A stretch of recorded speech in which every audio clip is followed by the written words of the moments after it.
The famous 4+1 method is the fastest way by far to memorize all the major and minor chords and remember them forever. We're going to take the complexity of all these chords and simplify them into 4 basic chord shapes. And then we add an important last step to solidify these so that you never forget. This step's absolutely critical for adult beginners, so please do not skip it. Let's get started. All right, so first we're going to start with the major chords. Now, every major chord is made up of 3 notes: the bottom note, the middle note, and the top note with a space in between each.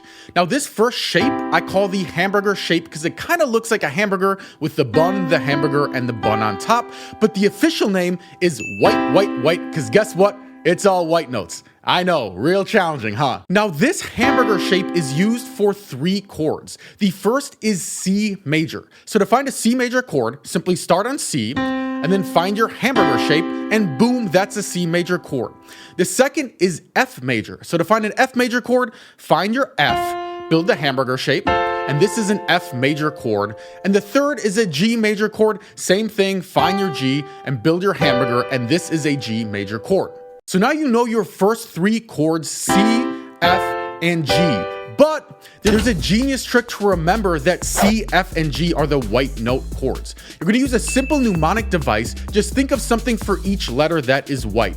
So I use clouds, flower, ghost, C, F, G are the white note chords. All right, next up, shape number 2 is white, black, white. So our first chord with this shape is D major. So we find our D, and it's the exact same as before, except instead of looking like this, our hamburger shape, it's white, black, white, so it actually looks like this with this black note in between. It kind of has this triangle shape. And this white, black, white pattern is the same for E major and A major. And again, we can quickly memorize the white, black, white chords by thinking of 3 things that are light on the outside and dark on the inside. So I use donut, egg, avocado. All right, then shape 3 is simply the opposite of shape 2. So instead of white, black, white, it's just black, white, black. So D flat major, you find your D flat, and it's black, white, black. Looks like an upside down triangle shape. Same thing with E flat major and A flat major. Now, these are a bit trickier because sometimes it's not obvious which middle white note to use. So if you're not sure, all you got to do is count 3 notes down from the top. So if we have our D flat major, we count 1, 2, 3, and this is going to be our middle note. Same with our E flat major, 1, 2, 3. This is going to be our white middle note. Now, to remember these, you'll notice these are actually the exact same chords as shape number 2, just with a flat attached onto the end. Very simple. So instead of D, E, A, we have D flat, E flat, and A flat. All right, then shape number 4 we're going to get to in a sec because there is something odd about this shape that we're going to talk about later. But first, you're going to be pumped about this. Let me show you a brilliant way to learn all of the minor chords in one fell swoop. So the simple trick for minor chords is all you have to do is move the middle note down 1. That's it. So if we have our C major chord, we move the middle note down 1 and it becomes C minor chord. F major, this is F minor. D major, D minor. A flat major, A flat minor. And this works exactly the same for every single chord, piece of cake. All right, now before I get onto this final chord shape, there is one trap that always trips up beginners at this point. So to explain this, let's say I have a train with these 3 cars. Well, guess what? If I switch the order of the cars, it's still the same train, just in a different order. All right, so similarly, if we take our C major chord and we switch the order of the notes, so instead of C, E, G, we just play C, E, G. Well, guess what? This is still a C major chord because it has the same notes.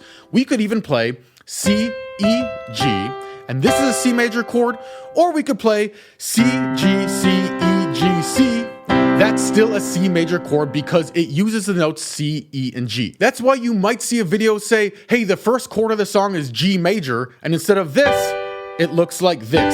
because they're using the same chords in a different order. And this same principle applies to all of the chords. All right, now let's move on to the final shape, and then we'll talk about the +1, which is the most important technique to actually remember these. If you don't learn the +1, nothing we learned today is gonna actually stick in your brain. It's gonna go one ear and out the other. But first, this final group of chords is what I call the wild cards, because unfortunately, they don't have a specific shape. They're just kind of random. So the reality is you kind of just gotta brute force memorize these, but luckily there's only 3 of them. The first one is our G flat major. It's all the black notes. Then we have B major, looks like this. So white, black, black. And then finally B flat major looks like this.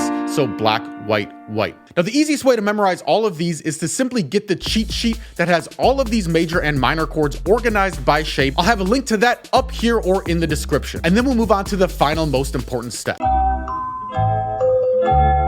All right, finally, the most critical step, because the reality is, after teaching hundreds of beginners, the only way to get these to stick in your brain so you'll have them forever is to immediately apply what you learn to learn actual songs, so you're using these chords right away and your brain remembers them. In this video, I'll give you 4 easy songs that are perfect for beginners, and it's designed in a way to help you learn these chords fast and never forget them. And as a plus, you'll learn 4 cool songs to impress your friends with. So click here and start mastering these chords now.